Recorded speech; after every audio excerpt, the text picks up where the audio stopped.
Welcome to the 49-Yard Dash Podcast, a podcast on your San Francisco 49ers, hosted by myself, Stephen Ellis, and of course joined by my good friend, and I don't know what's going on with him, co-host, Josh LaFont. Today, we're kind of winging it. We decided we'd talk about quarterback one of the San Francisco 49ers, Trey Lance, some of the crazy stuff with Deshaun Watson, and then we're just going to take a random turn and see how it goes. So let's go ahead and jump into this.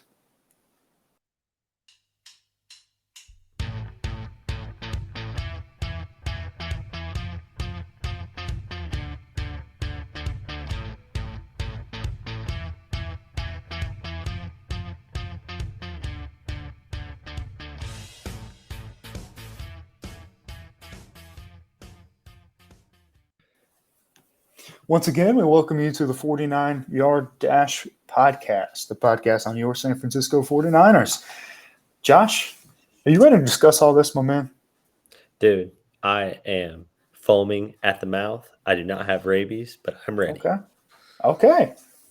Yeah, you're ready, man. Maybe a little over-eager, but, I'll take it. I'll accept that enthusiasm. I'm not thirsty, but I'm foaming. So I'm ready. Yeah, I don't know how to take that, but I'm just going to let you do your thing, man. All right. No, man. Hey, so how do you feel about Trey Lance, Steven? How do I feel about Trey Lance? How do you feel about Trey Lance? There's a lot of people talking about it. A lot of people have ideas. How do you feel about it? How do you feel about the situation going into summer camp? Yeah. I guess past OTAs, mandatory mini camps now. How do you feel? Yeah. We're approaching legit training camp now. And I will say it has been so interesting to see all the attention on somebody that hasn't played yet. Like such a controversial player that hasn't really played much yet. When's the last time we saw a guy play 2.5 games talked about this much? Darko Milicic. Hey, if anybody would know about that, it's you, my man. But no, Lance, it's wild to me, the controversy that is around him right now. It's a guy who's barely played, but obviously he's stepping into an unorthodox situation. The 49ers last year was an unorthodox situation. Having a quarterback that has won games that the team has been successful with, and they trade 3 first-rounders to move on, I mean, that's unique, right? So obviously it's going to bring a lot of attention to a good team, a lot of media coverage on it. But here's my thing about Lance that I wanted to discuss today. The thing that annoys me the most, that Trey Lance disbelievers or haters or whatever you want to call them, the thing that they say that I dislike the most is that why should we buy into this guy when he, super air quote time, couldn't even beat out Jimmy Garoppolo? That irritates me so much for many reasons. So let me take you through. We'll call this the prequels, right? That means came before, right? How about sequel is Power Hour? Yeah, whatever. Yeah, that's cool. Stephen L's Power Hour. I don't know what that means, but yeah, we'll go with it. Well, I'm going to take you back. Prequels and sequels are so just. I'm going to take you back to March of last year when the 49ers traded up to number 3. We didn't know who it was going to be. Well, we knew Trevor Lawrence was going. Yeah, right. Oh my God. We knew Trevor Lawrence was going to go 1, and then it became apparent that Zach Wilson was going to go 2. The Jets weren't really hiding it. Yeah, the Storm and Woman. So at that point, we knew it was going to be one of Trey Lance, Mac Jones, or Justin Fields.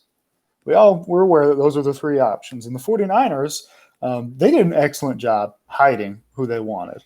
I mean, afterwards, John Lynch talked about Kyle Shanahan was on vacation and sending me videos of Trey Lance saying how excited he was for this kid. So I truly do believe that story, and I think Lance was the guy, but they did an awesome job at hiding it. But when asked about it, who they were going to take, they made it abundantly clear that whoever they took, which evidently was going to be Lance, was going to sit in year 1 for Jimmy Garoppolo. Yes. That was the plan the whole time. And then once Lance was on the team and they were going through these things that they are right now, the mini camps and then the training camps, there were a lot of reports from guys, Matt Mayoko, Grant Cohn, those guys, that Trey Lance looked like maybe the better player already. I mean, all of those guys were saying Lance looks like the best quarterback on this team. I don't know. I didn't get to see, but that's what they were saying. Kyle Shanahan was asked, is there anything that Trey Lance can do to win the quarterback job? And he said no. He said no. He said, no, Jimmy Garoppolo's our guy. The plan was Jimmy Garoppolo, okay? Trey Lance didn't fail to beat him out. So that was their plan for Jimmy to have his year. He gets hurt.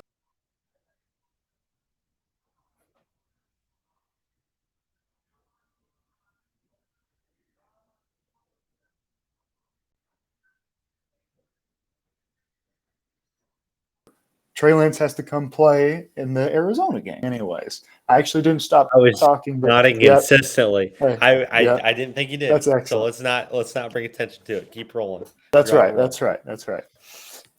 Some people said Lance didn't play great. I thought he played good, not great, right? But Shanahan said weeks later that if Lance hadn't hurt his knee that game, probably because he ran him 60 times, which is crazy, if Lance hadn't hurt his knee that game, he was ready to start him against Indianapolis with a healthy Jimmy. Yep. So he was ready to move forward with Lance, but he hurt his knee.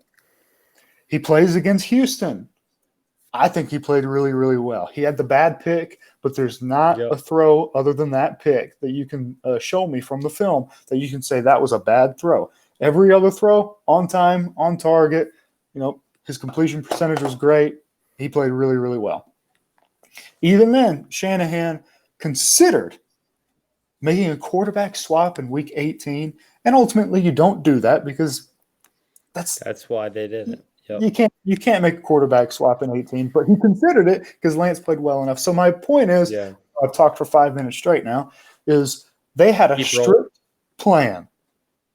So people being confused as why they didn't change their plan doesn't really make sense. But Lance almost made them change their plan on multiple occasions because of playing well. So this idea that he failed to get on the field just isn't true. The reports were saying he was playing well. Shanahan was ready to move forward with him, but he got hurt. That's the reality. He never failed to get on the field. Yeah, no, you're right 1,000 times. I would be, if you were on a live Instagram stream, I would be tapping the page with sending you 1,000,000 hearts from my heart to your heart with 1,000,000 virtual hearts. Hey, that's what we're here for. Let me control myself.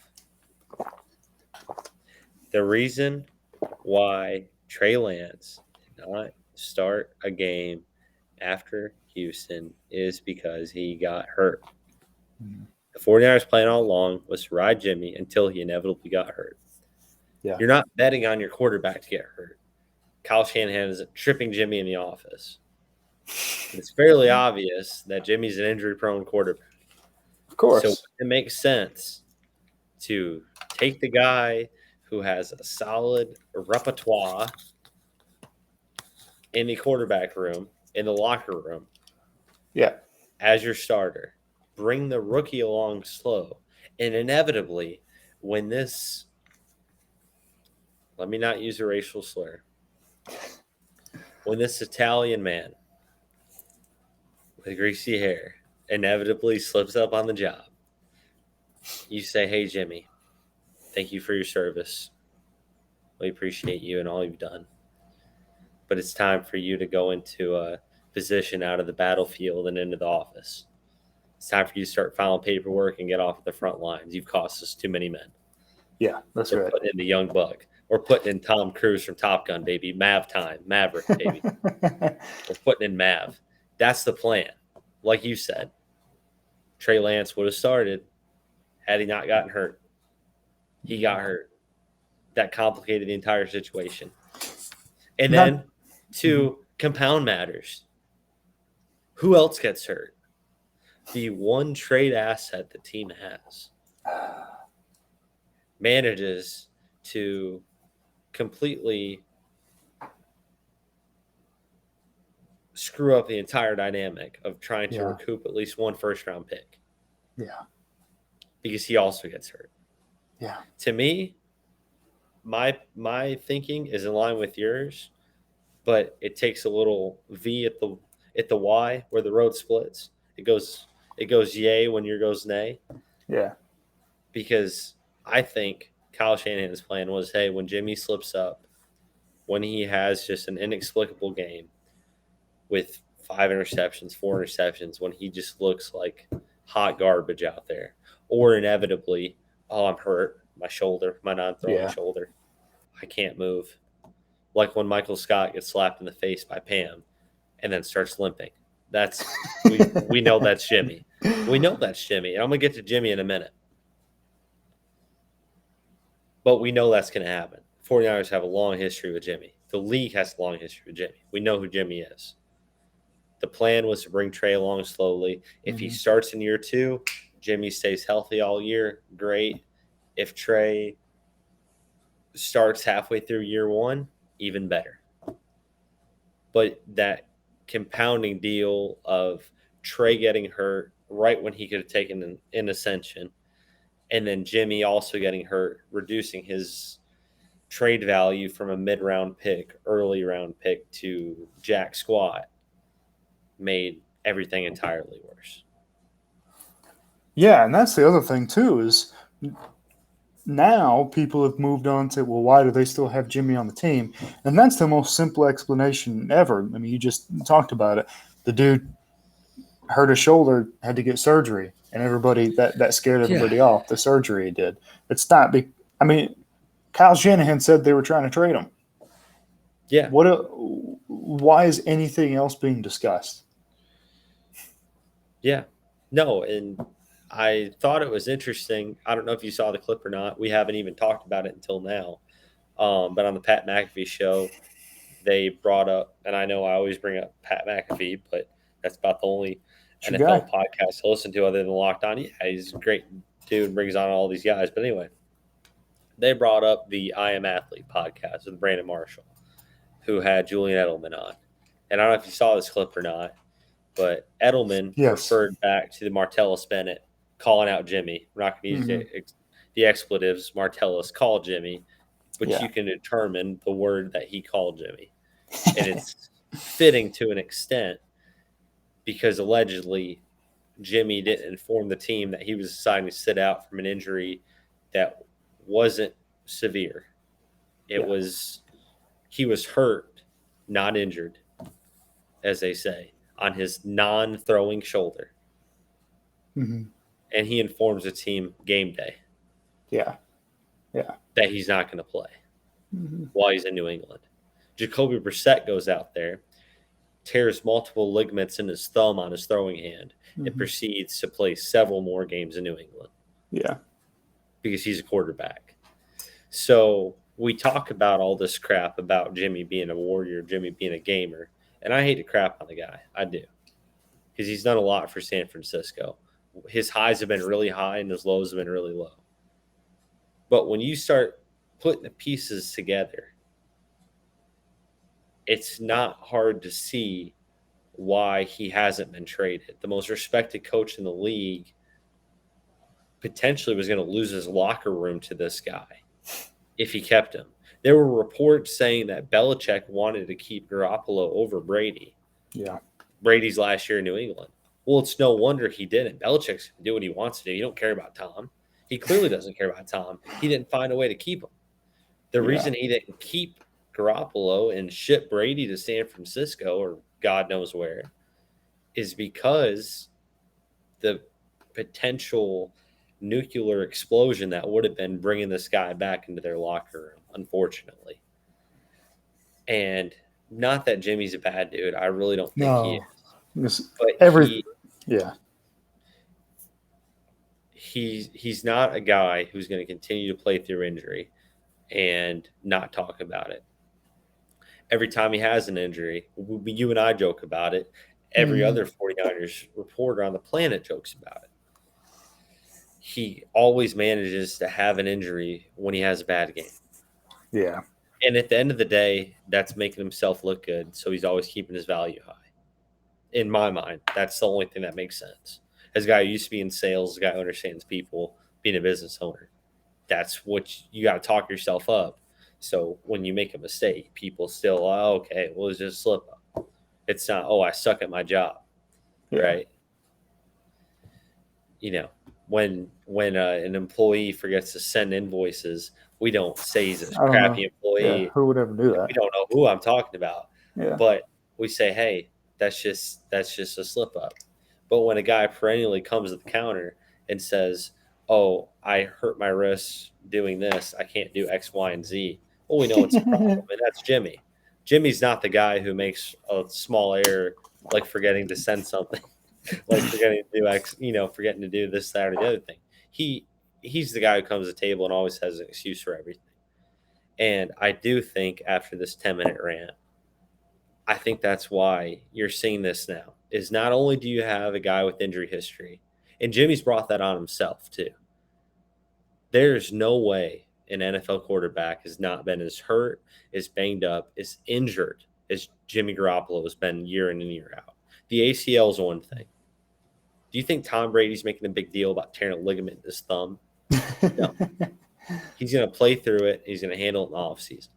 Do you think Peyton Manning? Do you think even Russell Wilson, for crying out loud? Do you think Colin Kaepernick, for crying out loud, would do this stuff? No. But Jimmy comes to the table year in and year out. Oh, I'm doing this, that, and the other thing. And what he didn't realize, what his agent didn't realize, is now he appears to the league as an injury-prone quarterback when in reality, he's probably not.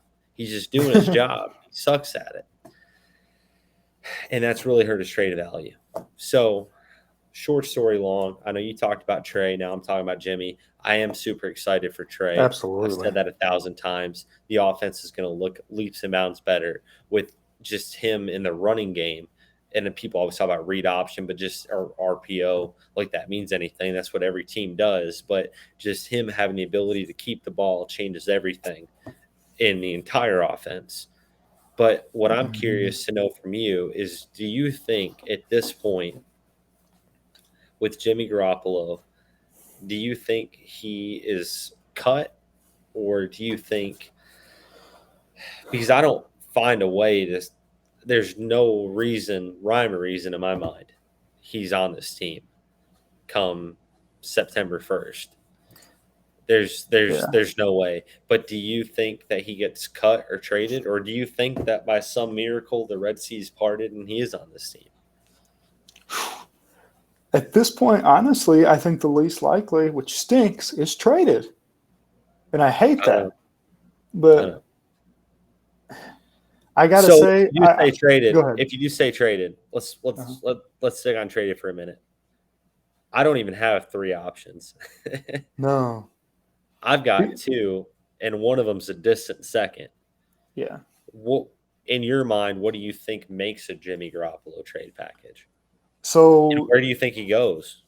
Yeah, so I would imagine the thing that I would still consider maybe the most likely, even though I don't think any of them are very likely, but the most is something with Carolina where they ship him there and the 49ers have to take on some of Sam Darnold's contract. That's what I feel like would be the most likely trade option. Second most likely, I think, and I haven't really thought about details, but would be something, maybe it's the exact same thing to the Browns, taking on some of Baker Mayfield's, but not bringing Baker Mayfield in, but taking on some of the contract. It's same as the Darnold thing. And then the other team that I think could use him, but they will not trade with, is Seattle. They're obviously not going to trade Jimmy Garoppolo to Seattle. And honestly, I don't know why any of those teams. Maybe you could convince me with Carolina because they could get off some of Darnold's money. But the smart move for those teams would be wait for him to get cut. It would be poor decision-making by them to trade for Jimmy Garoppolo. If they're smart, they're going to wait and sign him. So that's why I think trade is very unlikely. But as far as him possibly being on the team,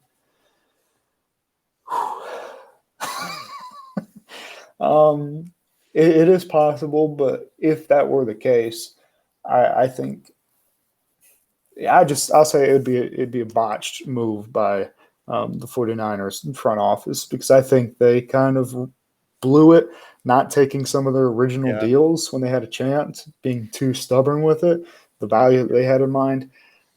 So now keeping a $25 million backup, or even Trey Lance shouldn't even have to compete this year. I don't want that guy to even. I do not He's want not a Trey second Lance. round pick. He's not a No, second round pick. and I do not want Trey Lance on the football field thinking in his mind, if I make one mistake, they may put in Jimmy. I do not.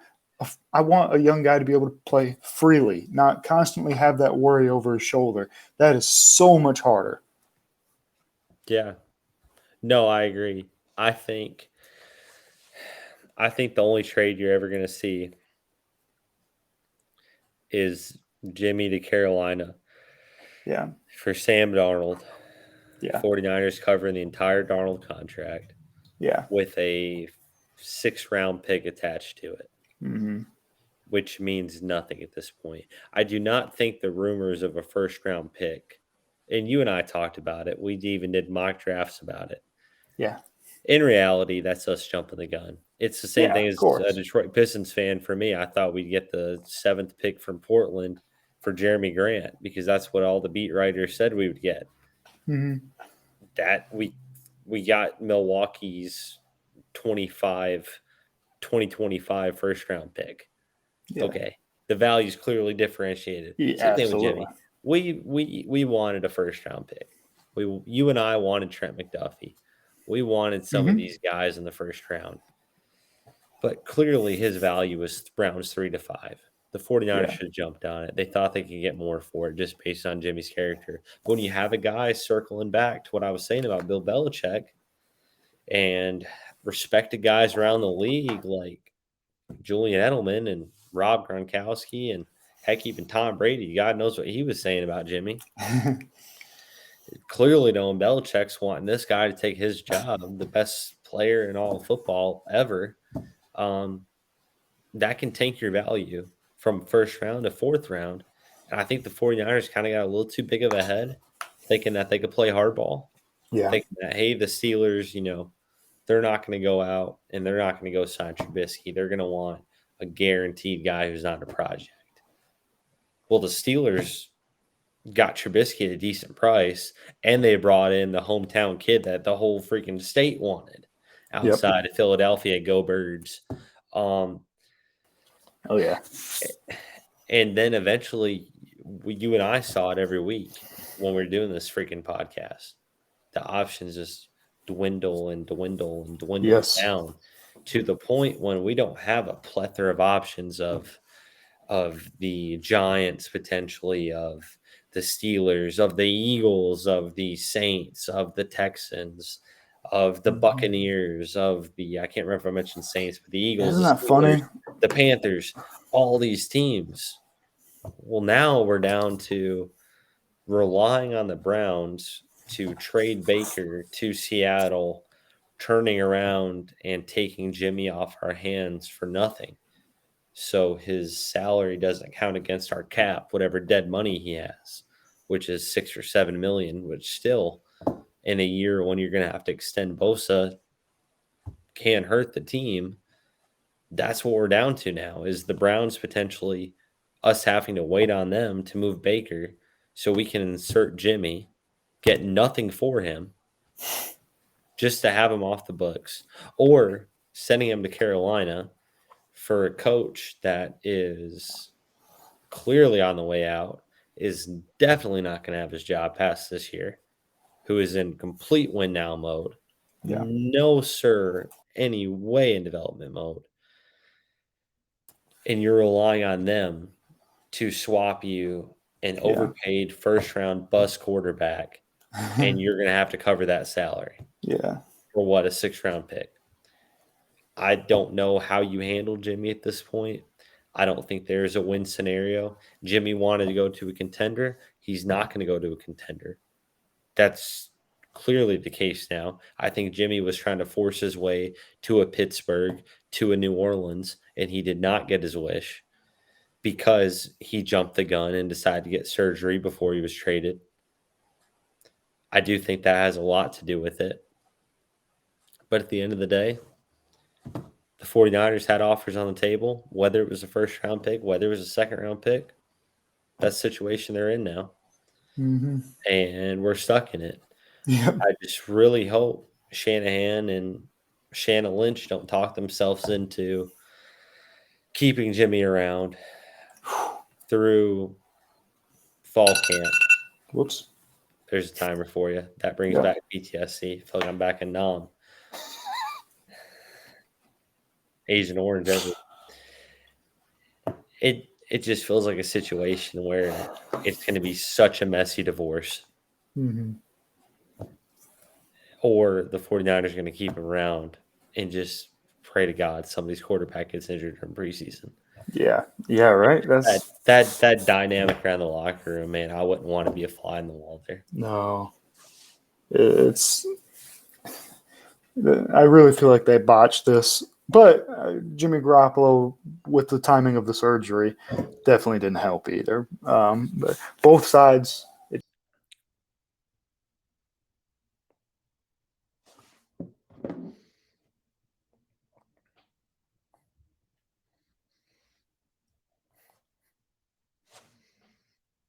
just hasn't gone well. But no matter temporarily, once again, Don't even but we're acknowledge it. back. Don't even acknowledge it. Don't even acknowledge it. Just That's move too on. late. Yeah. Because I am rolling every time you do it. So I here's know. my question You're, for you before we sure. move on. Yeah. Give me 3 teams other than the Browns, other than the Panthers, other than the Seahawks, who you think might be interested in Jimmy, not even via trade. Let's assume they can get Jimmy for nothing. The 49ers will cover his entire expiring contract. And, they'll ship him out for a 7th-round pick. They'll cover the contract, or they cut him and they put him on waivers. The other team lets him clear waivers. They pick him up. Who are 3 teams that might be interested in Jimmy? That's tough. Maybe Houston, but I think they're probably okay with Davis Mills this year. I could see the Giants if Daniel Jones looks bad again. After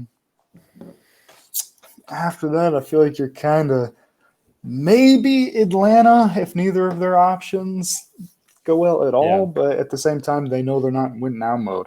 So honestly, I think the suitors is pretty thin. Well, I don't know if you had somebody else in mind.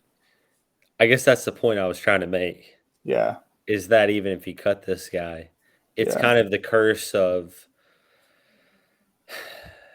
you're not a Chase Daniel.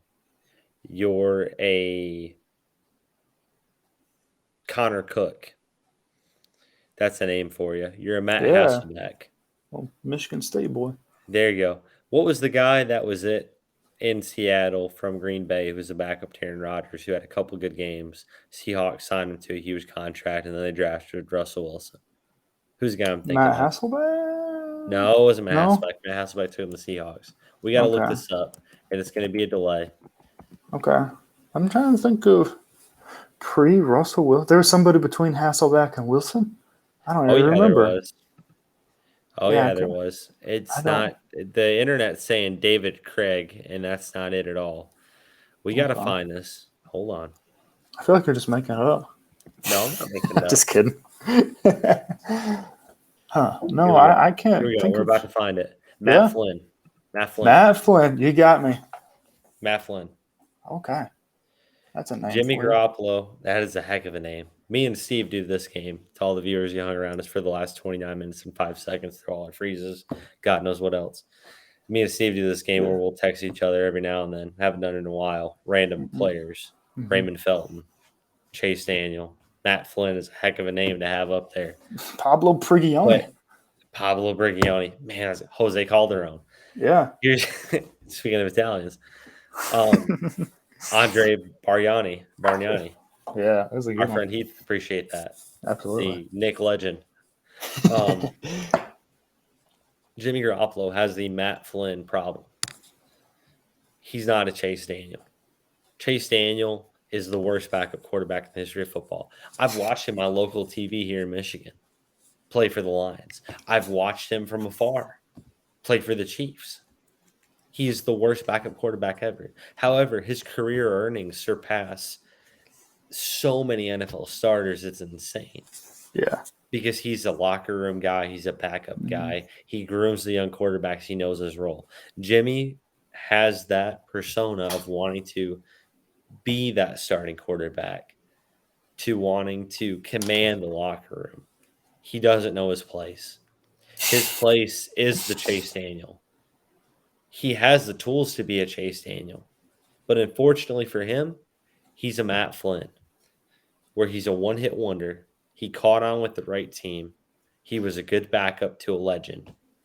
He caught the right contract. He caught the right team on the upswing.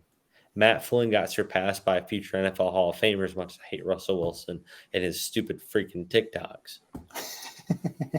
Matt Flynn was out of the league almost immediately for a reason. Garoppolo's on that same trajectory, and I hate it for him. I do. But unfortunately for him, unless he's a starter, I don't see him landing anywhere. I don't. I really don't. No, yeah, and I know he thinks of himself as a starting quarterback, and I assume that the league does. I mean, he's obviously a top 32 quarterback, but that's the Matt Flynn problem. Yeah. Too many teams want to take a chance on the 5 rookie quarterbacks they just invested in. That's the thing. And on an aging veteran. When you look at if you just look at the teams, you can come up with many quarterbacks that he's better than, but how much are they willing to invest into him, especially when a lot of those guys are young and cheap? So that's the difference. Would you rather invest in a 30-something-year-old quarterback who is consistently declining, or would you take a flyer on Kellen Mond and Davis Mills? That's your prerogative.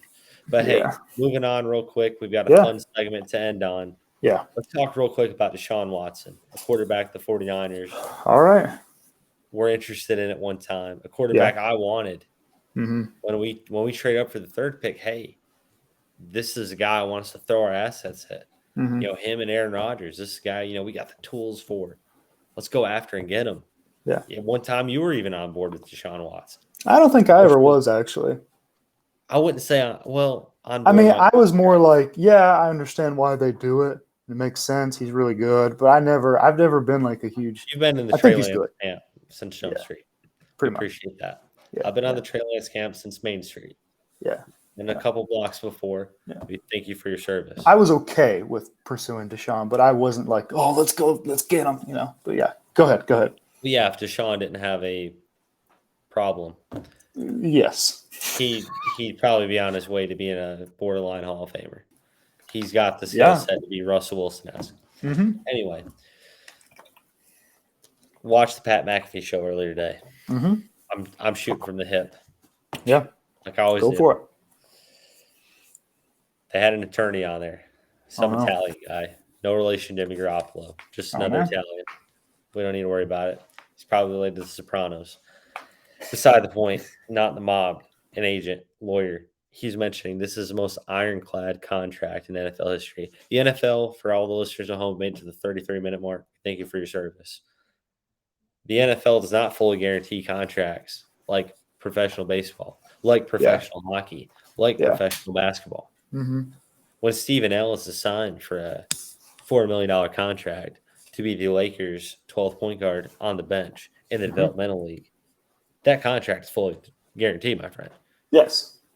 You can waive and stretch that contract and pay that $4 million over 4 years. But hey, spoiler alert, you owe that $4 million. Yeah. And in fact, it can only go the other way. Like for star players, a lot of times they can get more money if they make all NBA team, all-star team, MVP, defensive player of the year, whatever. That basic contract, you get it. That's yours. Yeah, it's correct. Yeah. Mm-hmm. Correct. The Raiders were able to cut Antonio Brown, who at the time was basically on a max contract. Yeah. Although there's no max in the NFL because of the lack of fully guaranteed contracts. Mm-hmm. They can continually change the market as much as they want. But beside the point, at the time, Antonio Brown was capped out what wide receivers were generally making. He gets shipped to the Raiders. He gets cut. Mm-hmm. But all of a sudden, they don't pay him the almost $20 million he's owed. What in the world? Well, it's not guaranteed, son. Yeah. It's not guaranteed. He's got to hit marks. Mm-hmm. Deshaun Watson, one of the first contracts in NFL history. This first year, this second year, if he sits out this year, he only has to pay back $1 million out of Yeah. his $46 million. Instead of Unbelievable $46 how they million, set that up. he's owed 45. He has a case to be made that all these allegations with these other women, with these other activities he's been doing, I'm choosing to use the word activities because at some point one of our friends and family might make it Happy to endings. this point. You screwed the pooch, my friend. Recoup. Deshaun Watson is going to be owed $90 million. He's going to have to pay back approximately $1 million. Mm-hmm. And he has a legal case to be made, according to the guy on the Pat McAfee show. You can go find it. Today is Wednesday, June 29th, when we're recording. You can go back and check the Pat McAfee show from today. The Italian that was on. He's not hard to find. The slick back hair, the soprano. Nice. Beside the point, he's mentioning that Deshaun Watson has a legal case to be made that any other woman that comes out with allegations does not detract from his original claim that any new activity would harm his contract. If he does other illegal activity, and Steven is frozen, but we're going to keep rolling. If Deshaun Watson was owed any other, if he committed any other illegal activity, guns, drugs, breaking and entering, grand theft, anything else, that would constitute forfeiture of salary. Oh. But potentially any other sexual assault, any other misdemeanor sexually related is not constituted as a new crime.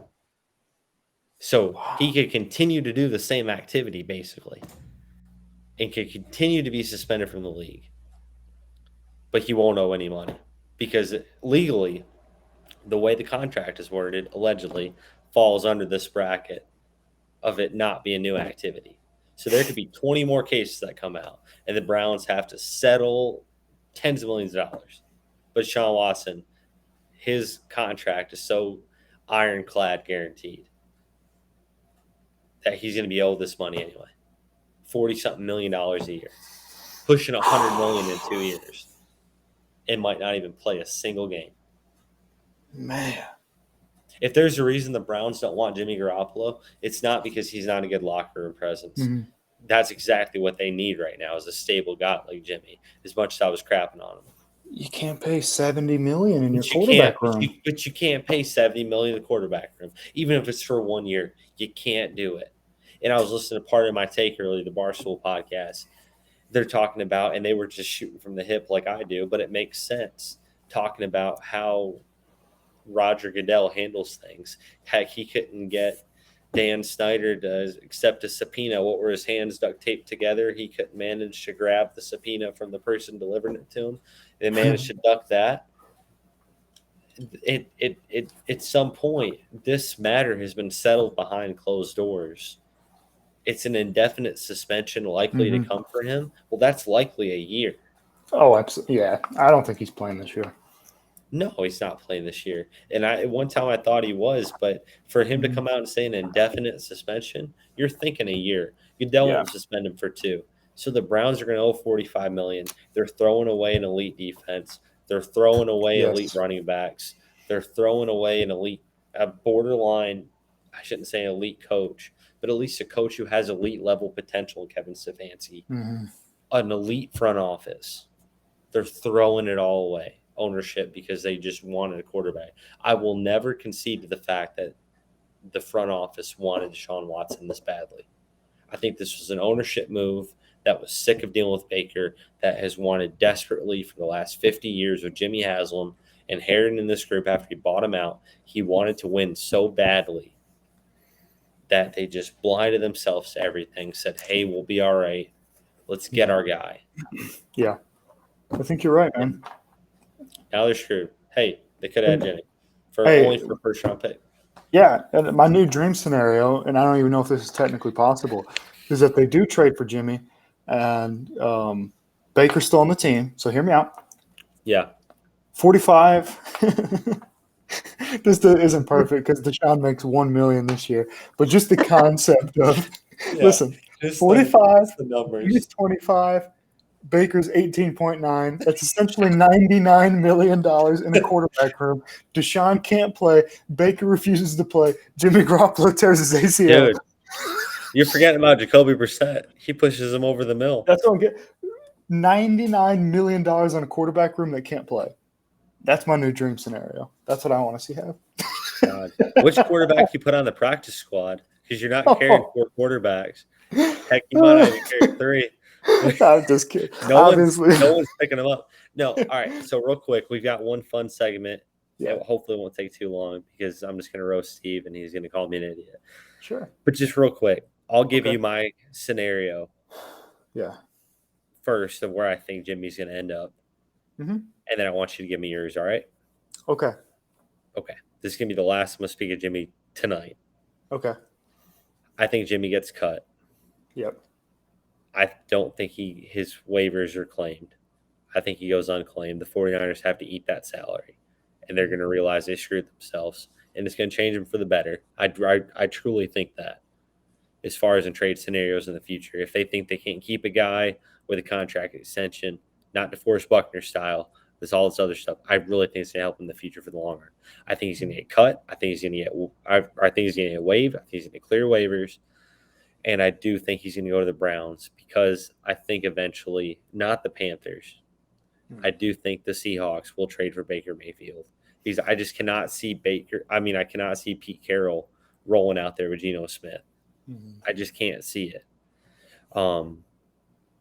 It's kind of the same thing, kind of a sugar-free version of what you and I talked about with the Browns. I know it was a joke, but Baker Mayfield, Jimmy Garoppolo, Deshaun Watson, and then Jacoby Brissett. What do you do with that quarterback room with Geno Smith, potentially Baker Mayfield, and then what's his face from Denver, who I'm blanking on, who played at Missouri, Drew Lock, the Lock. I don't know what you do with those 3 quarterbacks, but I do think Pete Carroll is not going to resign himself to a rebuild as long as he has influence there. And I just think that's the most likely scenario. I don't think the Panthers ownership is going to let Matt Rule and that GM throw that much investment into a guy money-wise or picks-wise. I think Baker's going to end up going to Seattle in kind of a 2-part move of, hey, we'll trade this guy to Seattle, and then we're going to sign Jimmy. Well, I'll make it simple because I feel the exact same way. All right. Yeah, I also think that Baker ends up in Seattle and Jimmy eventually in Cleveland. So, well, good for him. I'm sure those Ohio women are beautiful, and he can find him a couple lookers with some lip hair and mustaches. Good for him. All right, moving on.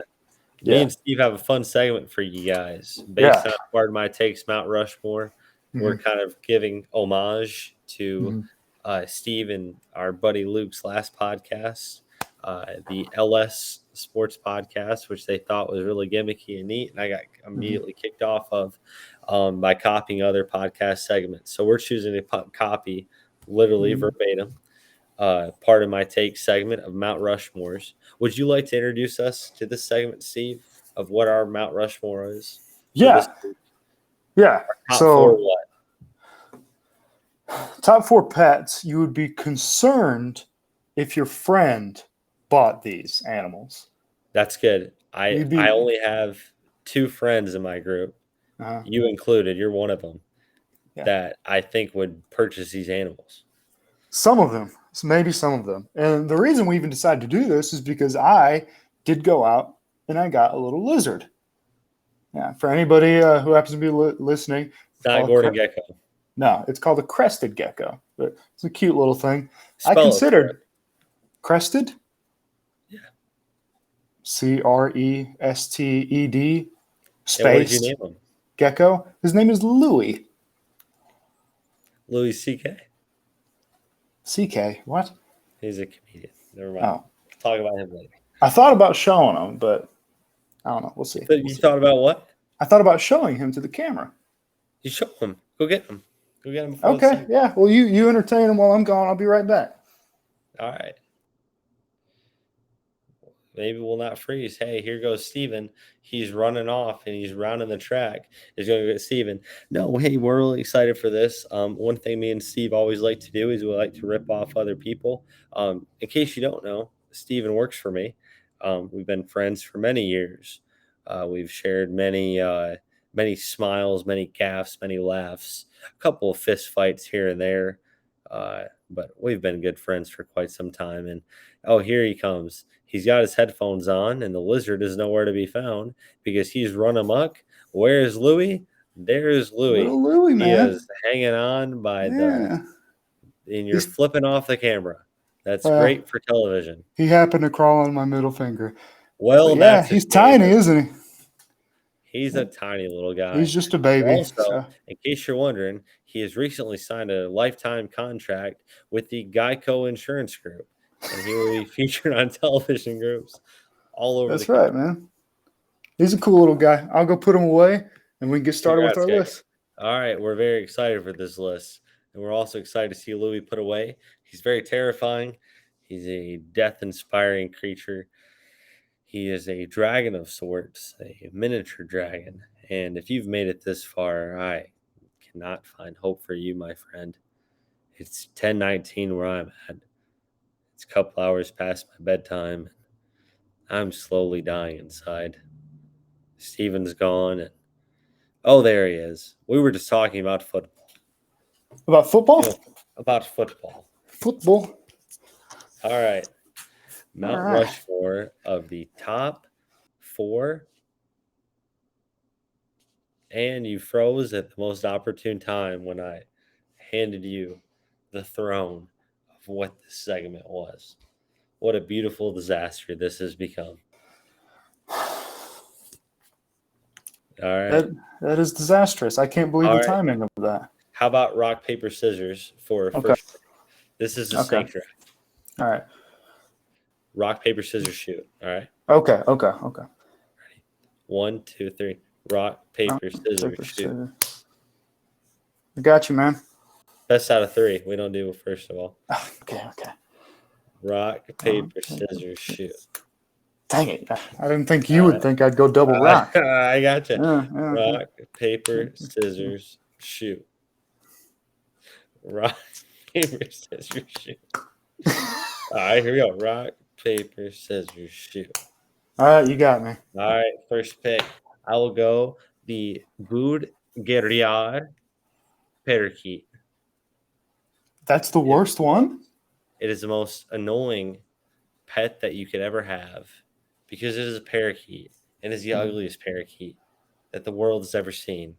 It is a brightly striped parakeet. Mm-hmm. If you want to wake up all hours of the night like you have a newborn baby to your parakeet singing, throw a towel over it if you must, darken its night, but it will still sing like Andrea Bocelli, like it's in an opera. Wow. We'll go parakeet, number 1 overall. Man, I'm shocked that a bird went first, to be honest. Well, I had to give it respect. I had to put some respect on its name. Okay. Whenever you're ready. So I got back-to-back here. You have back-to-back. I actually sneakily wanted the second and third, but yeah. All So this right, works there out you for me. go. Number 1. Yeah, sure. I couldn't Google the specific name because they freaked me out so much I didn't want to see any pictures of them. Sure.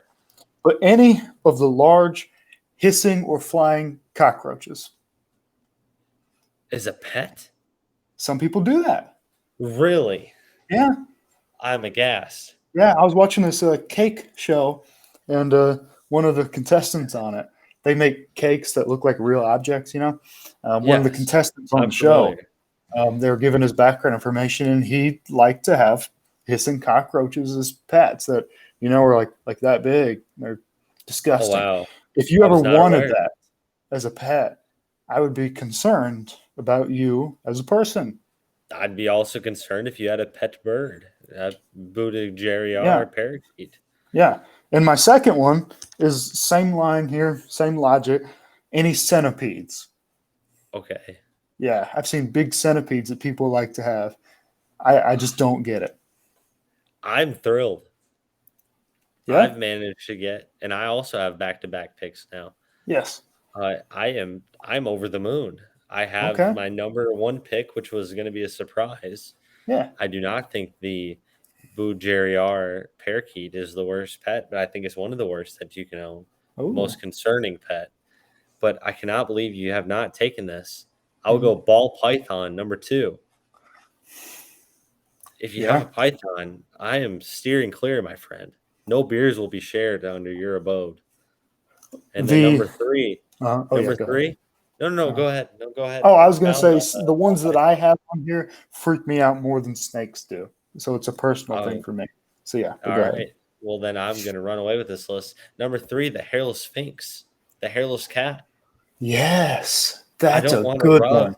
I don't want to lotion your cat. I don't want to pet behind its skinny, leathery ears. If I want to do that, I'd scratch my own ears and shave the back of my head. I have no interest in your hairless cat, nor do I ever want to see it. So the hairless sphinx and the ball python, number 2 and 3.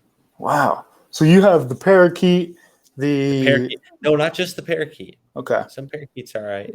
okay, I would consider putting the yellow canary in hmm parakeet range. It's a different species. okay, I would consider the yellow canary as a acceptable. It's a mainstay. It's in the hmm Looney Tunes, but the Bujariar parakeet Bujariar. Okay, I'm is the ugliest going to parakeet. look that The up. ball python and the hairless sphinx. Okay, so these are my final two that actually get onto my Mount Rushmore. So far, I have cockroaches, centipedes, Yes. and I'm going to go one more of the same category and then one different one. All right. Tarantulas. Oh, you got me. That's a Yeah, good one. I was waiting I for you to thought, take it. I was waiting for you to yeah. take it. I I was just saw waiting for you some to at take it. Petco the other day when I was buying my lizard, Disgusting. little Louie. Disgusting. There's a lot of them there too. They had like 6 enclosures with tarantulas. Listen, spiders don't want anything to do with you. No, They don't want anything to absolutely do with you. not. They're not your buddy. Your lizard No. is terrified of you, by the way. He's not your friend. He's just clinging for dear life on your finger, like a Yeah. baby grasping on your hand. But he's not going to hurt you. A tarantula is a furry spider. Oh. Are you wanting Hades to rain down on you from on high? It's terrible. I don't get the appeal at all. Psychopaths. It's terrible. Psychopaths. All 3 of mine, only psychopaths get mine. This one's a stretch and kind of the funny one. All right. You have to hear me out on my explanation. Okay. A beta fish. I had him on my honorable mentions explain. Oh, nice. See, the thing about, especially if it's a single guy friend, even more so. Oh, yeah. That's the only ones that have them. Married Yeah, guys never have them. That's right. A beta fish is the fish of the lonely. Yeah. It's just one tiny little aggressive fish that doesn't like other fish that you have to have in one tiny little bowl. It's by itself. You're by yourself. It's a personification of you. It mirrors you because you're lonely. And why doesn't it survive with other fish? What does it do with other fish, Steven? It attacks them, right? I mean, it's really aggressive. It doesn't eat them. Many people think beta fish eat the fish. They kill the fish. They kill for sport, man. They kill for sport. Yeah. And the only age bracket that have go birds that have beta fish, 15 to 25-year-old men. Yeah. Single men. Yeah. A teenager's room that has bottles and bottles and bottles and bottles and bottles and bottles and bottles and bottles and bottles and bottles and bottles of Axe body spray that comes in a can. CDs of Nirvana. Clothes strewn everywhere that are only purchased from the logo graphic tee section of Walmart and the TJ Maxx graphic tee aisle. Mm-hmm. That's the only people that have beta fish. Yeah. And they have the one small circular glass bowl, the beta fish, and probably a dirty pair of underwear behind it on the dresser. And then a huge aquarium that's filthy and nasty with their jeans laid over it with all their goldfish and other fish that have bulging eyes. And it's where the monkeypox fire started at. Yeah. So great pick on the beta fish. Thank you. Because how psychotic do you have to be to put a beta fish in with like you want to see him die. Like you have mental issues. Mhm. I'm surprised this one did not get mentioned. Okay. This might be up your alley. Uh-huh. It's also a bird. Hmm. The cockatiel, also known Mm. as the common parrot, Yeah. the mimicker, The mimicker. the shouting of the names, the bird that you must put a towel over so it can rest, so it does not go insane. I've seen many a video where the cockatiel will dig its claws into its owner's shoulders and scalp and all these things, trying to land because it's a nervous bird. As Yeah. Jim Harbaugh once said, the chicken is a nervous bird. So too is the cockatiel. I have many concerns for you, my friend, if you Mhm. own a bird in general. But if you own a parakeet, a small bird that can fit in the palm of your hand that you can crush, like the cat from Looney Tunes, I have Mhm. concerns. If you have a parrot, the cockatiel, a Mhm. tropical bird Mhm. with glitz and glamour, playing Yeah. Jimmy Buffett every minute of the day of the hour, I have concerns for you because that's a telltale sign that you have mental issues. And odds are you also own a beta fish. Yeah. Yeah, probably so. Same type of guys getting those things. Oh, yeah. All right, couple quick hitters, honorable mentions. Uh-huh. If you don't mind, I'll mention it. Go ahead. I said the tarantula. That's not my honorable mention. I will Mhm. mention the Fiji iguana, also known as the bright green iguana. Yeah. The Nice. bright green iguana. Those eyes rolling to and fro, scanning the earth, scare the living daylights out of me. If I want to see eyes roll in the back of my head, I watch The Exorcist, and I've yet to watch that, and I never will. My first honorable mention was a ferret. They're kind of Great pet. Great one. Not a great pet, but a great choice. Great choice.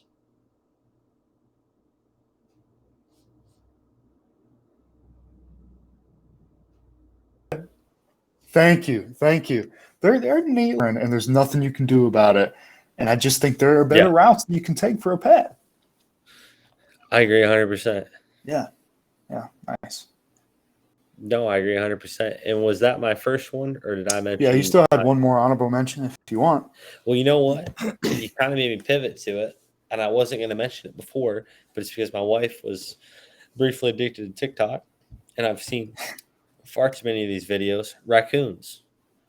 Oh, Too wow. many people want to domesticate the trash panda, the raccoon. These are wild creatures, my friends. They're not to be meant to be corralled into your home. No, They're they're not not. meant to be domesticated. They are hunter gatherers, like our forefathers. They are not meant to live in your living room and eat hot dogs off your porch. I actually do think raccoons are pretty cute, but I don't think they should be They're domesticated. adorable. They're Yeah, adorable. I'm especially a baby fan of ones. the I'm a fan of the red panda, which is a Absolutely. fox, Yeah, yeah, similar to absolutely. the trash panda. All right, my last one. I decided to get a weird one in, one that you don't really ever see. It would probably be more of an exotic one, but it's happened before. The naked mole rat. Great Just pick. one of the ugliest Great little pick. things crawling on this planet. So, I hey, will that's not an also ugly little thing at voucher. all. I will also throw up my dog, who looks like Yoda, after the Clone Wars occurred and had to desert the Galactic Republic because Anakin turned into Darth Vader. Dude, I can't believe you just said it because I have been on quite the Star Wars kick lately, and I've been watching the animated Clone Wars series. So Really? that just We are currently starting episode 2 of the Clone Wars. My wife really Andy has never seen the prequels. So we are starting through episodes 1 through 6. We're going to watch them all together. So me we and are about 30 minutes through episode 2.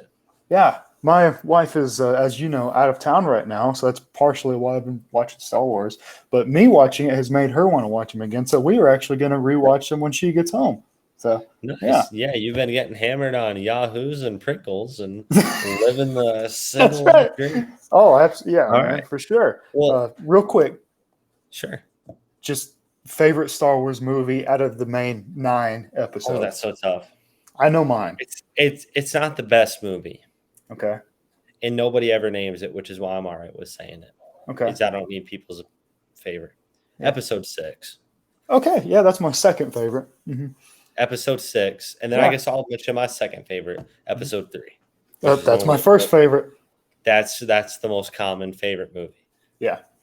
Not that you're a casual fan, but those are what casual fans say on Twitter. Episode 3 is the know. best movie. It's the best cinematic production. It But my is. personal nostalgic favorite, if Mhm. Episode 6 is on TV, I want to see R2-D2 shoot the lightsaber out of his thing while he's serving drinks on Jabba the Hutt's boat. And then That is pretty awesome. count on beating everybody.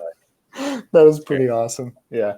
Yeah. And the reviews are mixed, but I loved the Obi-Wan TV show. I don't know if you've watched it yet, but yeah. No, I I haven't. loved it. So, well, we're already over time, so we might as well rank it. Might as well. Yeah. What's your personal ranking of the Star Wars franchise? Well, we might even revisit this because no one's made it this far. But just between us kinfolk here. Of 6 or 9? Yeah, no, I don't count 7, 8, 9. Those Good. are not in the Star Wars universe. Because they would have been the bottom 3. 7, I might consider. Had 8, That's 9. the only so okay does one. Asterisk, but I don't consider Rogue One. I put Rogue One and 7 in the same category. Yeah. Rank 1 through 6. Okay. In your head, and I'll give you a minute. Okay. Unless you don't need a minute. I don't need a minute because I just commented this on YouTube like 2 hours ago. Great. Favorite is 3. I love 3. All right. Revenge of the Sith. Love it. Second favorite, Return of the Jedi, Episode 6. Great movie. My third favorite, and this is where I think I'll differ from people, the second one, Attack of the Clones. I really like the second one. I love when all the Jedis are fighting the droids in that big arena. I forget what it's called now. Anakin hitting on Padme. Yeah, dude. And the romance between Anakin and Padme, of course, you know. He liked her. Absolutely. Dude, rewatching that, he was quite the romantic, a cheesy romantic. He's getting guy. after her, man. He was, for sure. He definitely was. But then the fight scenes between Count Dooku, Obi-Wan, Anakin, and then when Yoda comes in and he's just flipping all over in that movie. Oh, yeah. Man. So, yeah, 3, 6, 2, and then I'll go 5, Empire Strikes Back. Luke gets trained, finds out Darth Vader's his father. And then 1, and then 4. I hate to put the original one last. Wow. But the original, there's no action in it whatsoever, really. There's like a 10-second fight with Obi-Wan and Darth Vader, and it's just, I don't know. I love all of them, but 4 is last for me. All right, so I will go 6, 3, 4, 5. Oh, wow. 2. Okay. Your least favorite is 1. Okay. Yeah. You got to admit, Darth Maul fighting Qui-Gon Jinn and Obi-Wan is a good scene, though. It's a great scene, but I love Liam Neeson. However, he's got some issues back in Ireland that we'll discuss off camera. So before we wrap up, Steve, we're kind of switching roles this week. We're switching it, man. It's been a fun episode. I can't lie. The boys, man, they're back in town, man. Absolutely. The boys are back in town. It's a great time. They're riding once again. Yeah. Give us a fact of the week. Send us out right. Okay. Proper dash style. So you are familiar with the Confederate General Robert E. Lee, as most are. In fact, he used to live next to Robert Lee Road. I probably shouldn't say that. We're on a podcast, but it's fine. No one's here. Yeah. People don't even know where it is. Yeah. Except our enemies. Yes. Yeah, that's right. But you're familiar. The Confederate General Robert E. Lee. December 13th. Talk to me, Goose. 1862. The third day in the Battle of Fredericksburg. Okay? During the Civil War. Cold winter day, and it did in fact end in a Confederate victory this time around on that during that battle. But on the third day specifically, Mr. Robert E. Lee, in the midst of an intense battle, had food poisoning and had to be escorted to a thick portion of the woods to relieve himself, likely having to find something random to wipe himself with. Really? But was able to recover, get back, to lead his troops to Confederate victory on that day. Wow. Yeah. Wow. I think we should mention, for our political sake, we are neutral in regards to politics, but the Americans did win the war. The Union did prevail. We are not supporters of the Confederacy. No, we are not. I think we should mention that because we did mention that the Confederates won it several times during that Well, during that that field. specific battle, they didn't win It the is war. true. It is true. It is true. However, we don't want to get canceled by No, the of woke mob. course not. Wow, man, that's crazy. Powerful stuff, man. What do you think he ate? What do you think they Uh, ate at the time on the battlefield? oh man, that's a good question. Probably like oat wheat stuff, like oatmeal. Barley. Yeah, yeah, yeah. You think that ain't quinoa? I have no idea. We'll leave that for another episode, folks. Yeah, that's right. It's been a That's right. great pleasure of mine to co-host this episode with Steven. Hmm. We've been kind of running on the fly. We appreciate you hanging in with us. If you've skipped through the video several times and you're one of our close friends, thank you for your service. Thank you. And we'll catch you next week. For Stephen Ellis, I'm Josh LaFon. This has been the 49-yard dash. Peace out, everybody.